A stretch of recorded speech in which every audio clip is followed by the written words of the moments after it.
House petrol bunk நிறைய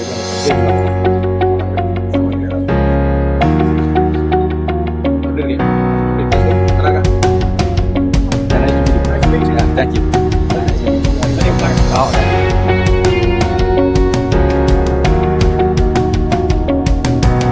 அதெல்லாம் விதவிதமா இருக்கு.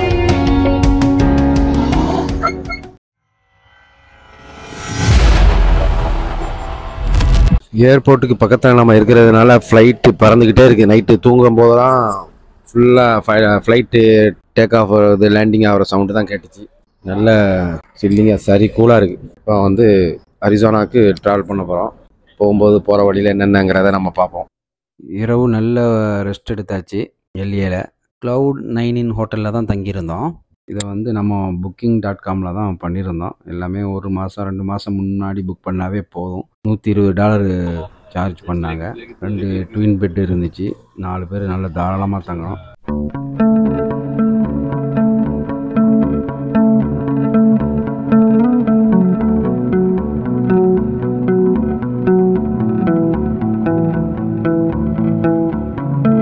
எல்ஏலேருந்து தூசானுக்கு 482 மைலு, 780 கிலோமீட்டர்ஸ். கிட்டத்தட்ட 7-7.5 மணி நேரம் ஆகும். விடியங்காலில் கிளம்புறோம். எப்படியும் ஒரு மதியம் 2 மணி 1 மணி ஆகிடும். ட்ராவல் பண்ணும்போது ரைட்டும் லெஃப்ட்டும் பார்த்தா கண்ணு கட்டின தூரம் வரைக்கும் எந்த மரம் செடி கொடி ஒன்றுமே இருக்காது. எல்லாம் டெசர்ட்டு. ஏன்னா மலைகள் இருக்கும், பசுமையான மலையும் இருக்காது. ஏன்னா ரோடு வழியாக ஃபுல்லாக வேலி போட்டிருப்பாங்க. ஹைவேங்கிறதுனால எந்த விலங்குகளும் கிராஸ் பண்ணாமல் இருக்கிறதுக்கும் மனித நடமாட்டம் உள்ளே வராமல் இருக்கிறதுக்காக வேண்டியும் சேஃப்டியாகவே இந்த ரோடை அமைச்சிருக்கிறாங்க.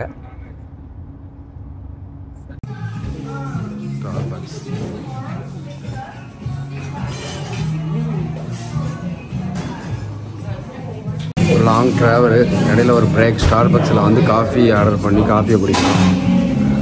ஆர்டர் பண்ணி வாங்கியாச்சு. இது வந்து இது கிடையாது, அது அந்த இதெல்லாம் வராது. அது ஒன்லி ஃபிக்ஸ்டு தான். ஆமாம், டாப்பர் போட்டால் உடையாது. ஸ்டார்பக்ஸில் காஃபி குடிச்சாச்சு. திரும்ப டிரைவிங் போக வேண்டிதான். கொஞ்சம் ரிலாக்ஸ். காஃபி சாப்பிட்டாச்சு. ஸ்டார்பக்ஸில் நம்ம காரில் ஏற போகிறோம். அழகான அட்மாஸ்பியர், அருமையாக இருக்குது. என்ன மக்களை தான் பார்க்க முடியல இங்கே அமெரிக்காவில். மக்களை தேடி தேடி பிடிக்க வேண்டியதாக இருக்குது. எல்லாருமே கார் தான். கார் இல்லாட்டும் அமெரிக்காவில் நம்ம எங்கேயுமே போக வர முடியாது. தொடர்ந்து பயணிப்போம். இங்கே உள்ள அந்த ஹெவி வெஹிக்கிள், இந்த கண்டெய்னர் லாரிலாம் வந்து ஹை ஸ்பீடில் தான் போகும். அவங்க வந்து 70-80 மைல்ஸ் வரைக்கும் போகலாம். ஃபுல்லாகவே 120 கிலோமீட்டர் வேகமாச்சு. நம்ம சாதாரணமாக இந்தியாவில் தாய்லாந்துலலாம் வந்து இந்த மாதிரி ஹெவி வெஹிக்கிள்லாம் 70 கிலோமீட்டர்ஸ்க்கு மேலே அலௌடு இல்லை. ஏன்னா அதுக்கு தகுந்த மாதிரி வண்டியும் இருக்காது. கண்டிஷனு, ரோடு, அந்த அமைப்புகள்லாம் இருக்காது. இங்கே வந்து நீங்களே பார்க்கலாம், இவ்வளோ ஸ்பீடாக போகும். ஒவ்வொரு கண்டெய்னரும் நம்ம ஒரு கண்டெய்னருக்கு 3 மடங்கு அதிகமாக இருக்கும். நல்லா பார்த்துக்குங்க. காற்றாலை மூலமாகவும் இங்கே மின்சாரம் தயாரிக்கிறாங்க. நம்ம ஒரு பக்கம்லாம் இருக்கு, அதே மாதிரி அமைச்சிருக்காங்க. அமெரிக்காவில் வயக்காடு இருக்குது, பார்த்துக்குங்க. இடையில விவசாயம் பண்ணுறாங்க. எபிசோடு 2ல் கூட நான் வந்து கார் ரெண்டல் சம்மந்தமாக அந்த ப்ரைஸ் சொல்லும்போது தவறாக பதிவு பண்ணியிருந்தேன். ஆக்சுவலாக வெறும் $600 தான். இந்த பெட்ரோல் பங்கில் அமெரிக்க விவசாயிகளை சந்திக்கக்கூடிய வாய்ப்பு கிடைச்சிருக்கு பாருங்கள். அவங்களோட நம்ம அமீது காக்கா போயிட்டு இருக்கிறாங்க. அவன் கத்தியை உருவுற மாதிரி நேம் கார்டை எடுத்தான்.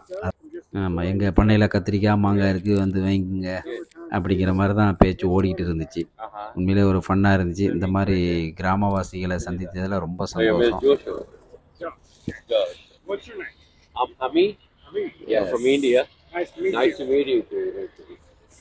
புகாரி.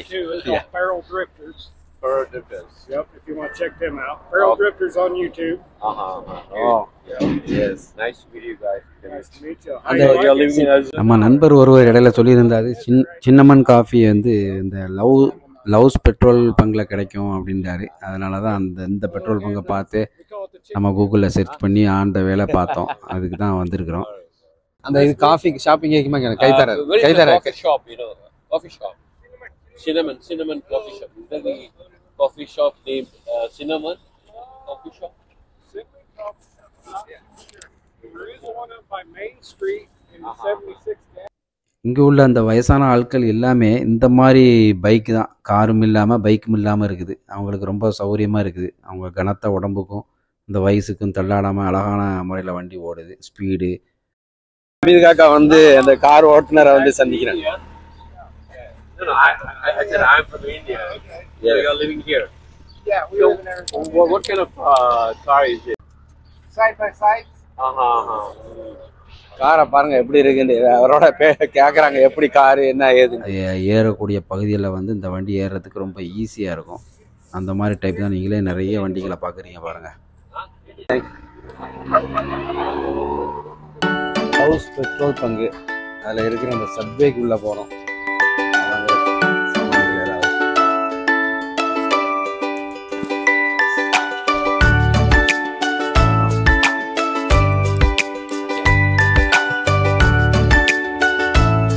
பெட்ரோல் பங்கில் வைக்கிற நம்ம அங்கே 7-Eleven பிடிடிலாம் கடை இருக்கிற மாதிரி இங்கே நம்ம ஒரு மாதிரி சாப்பாடு கடைகள் இருக்காது. இந்த மாதிரி இதில் எதாவது பார்த்து வாங்கிக்கிறாங்க.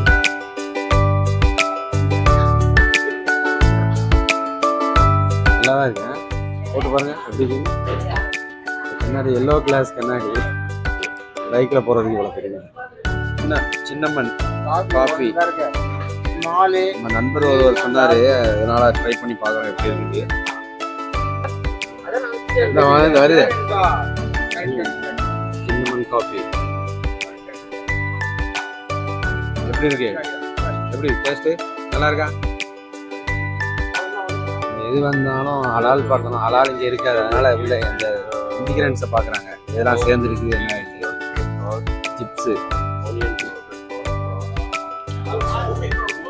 இது எல்லாமே க்யூவில் தான் நிற்கணும். நம்ம சும்மா நின்றா கூட நம்ம க்யூவில் நிற்கிறேன்னு வச்சுக்குவாங்க. தேவையான இந்த சின்னம்மன் காஃபி வாங்கிட்டோம். அப்புறம் வேறு ஸ்நாக்ஸு ஃப்ரூட்ஸ் ஏதாவது வாங்கிட்டு போகிற வழியில் சாப்பிட்றதுக்கு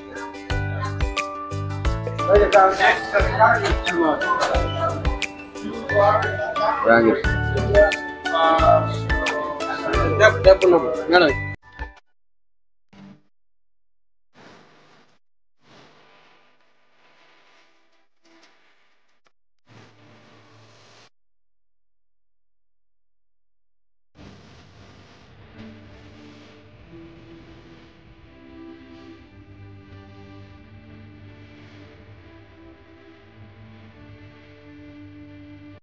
பொதுவாக எல்லாருமே ஏரியாலேருந்து கார் வழியாக நம்ம ட்ராவல் பண்ணுறவங்க வந்து சாண்டிகோவை டச் பண்ணி ஃபீனிக்ஸ் போய் அப்படியே துசான் போவாங்க. அப்படி இல்லைன்னு சொன்னால் ஏரியாவிலேருந்து குவாட் சைட் அதை டச் பண்ணி அப்படியே ஃபீனிக்ஸ் போய் துசானுக்கு போகலாம்.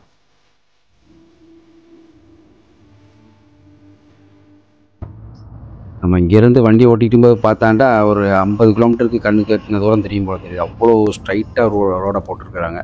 ரோடெல்லாம் பார்த்தா 40-50 வருஷத்துக்கு முன்னாடி போட்ட ரோடு மாதிரியே இருக்குது. நம்ம நாடெல்லாம் எவ்வளோ பின்தங்கி இருக்கிறங்கிறத இங்கே பயணம் பண்ணும்போது தான் நமக்கு எல்லாமே அந்த அனுபவத்தில் தெரியும்.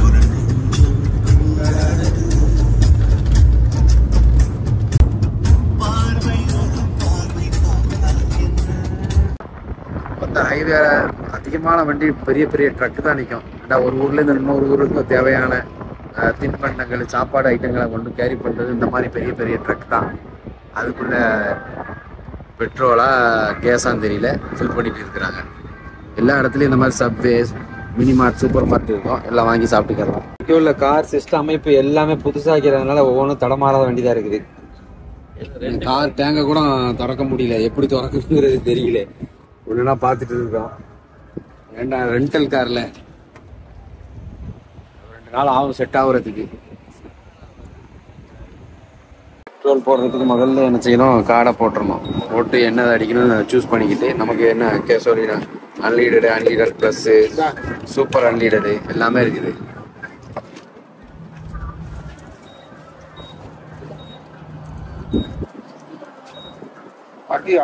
ஸ்க்ரீனில் காட்டும். நம்ம என்ன சார்ஜோ ஃபில் பண்ணுறதுக்கு தகுந்த மாதிரி சார்ஜ் பண்ணிக்க வேண்டியதான். பெட்ரோலை ஃபில் பண்ணியாச்சு. தொடர்ந்து பயணம் செய்வோம். ஃபீனிக்ஸ் சிட்டியை நெருங்கிட்டு இருக்கிறோம்.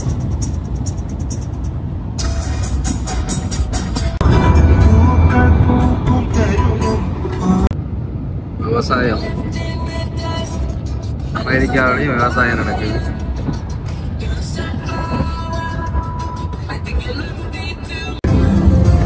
ஆமா, வண்டி எரிஞ்சிட்டு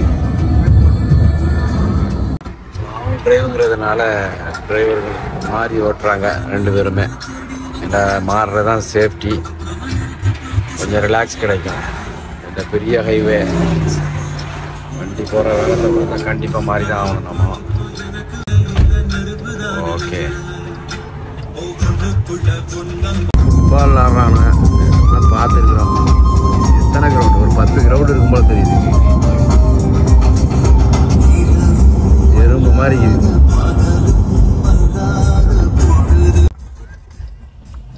தூசான் சிட்டிக்குள்ளே என்டர் ஆகிட்டோம். இப்போ நம்ம வீடு ஏரியாவும் வரப்போகுது. 3 நாள் பயணத்துக்கு அப்புறம் ஒருமையாக வீடு வந்து சேர்ந்தாச்சு. அல்ஹம்துலில்லாஹ். ஒரு நாள் ஃபுல்லாக ஃப்ளைட்டில் இருந்தோம், அடுத்த நாள் லாஸ் ஏஞ்சல்ஸில் தங்கியிருந்தோம். ஒரு வகையாக வீடு வந்தாச்சு. 3ஆவது நாள் ஈவினிங் ஒரு 4 மணி. இதான் வீடு, நாங்கள் தங்க போகிற வீடு. இதான் அமைப்பு இருக்கும், பார்த்துக்குங்க.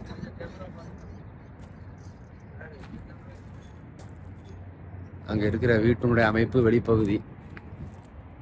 இனி இன்ஷா அல்லாஹ் அடுத்த பதிவில் வந்து இந்த வீடுகள் எப்படி இருக்குது, எவ்வளோக்கு ரெண்ட் விடுறாங்க, இதை எப்படி புக் பண்ணணும், ஏன்னா மற்ற அப்புறம் இங்கே நம்ம போகக்கூடிய வெளியே அவுட் சைட் சைட் சீனு, அதுக்கப்புறம் அந்த எக்ஸிபிஷனுக்கு எப்படி போகிறோங்கிறது எல்லாத்தையும் நம்ம அடுத்த பதிவில் பார்ப்போம். மறக்காமல் நம்ம சேனலை சப்ஸ்கிரைப் பண்ணுங்கள். தாய் தமிழன். நன்றி, மீண்டும் சந்திப்போம்.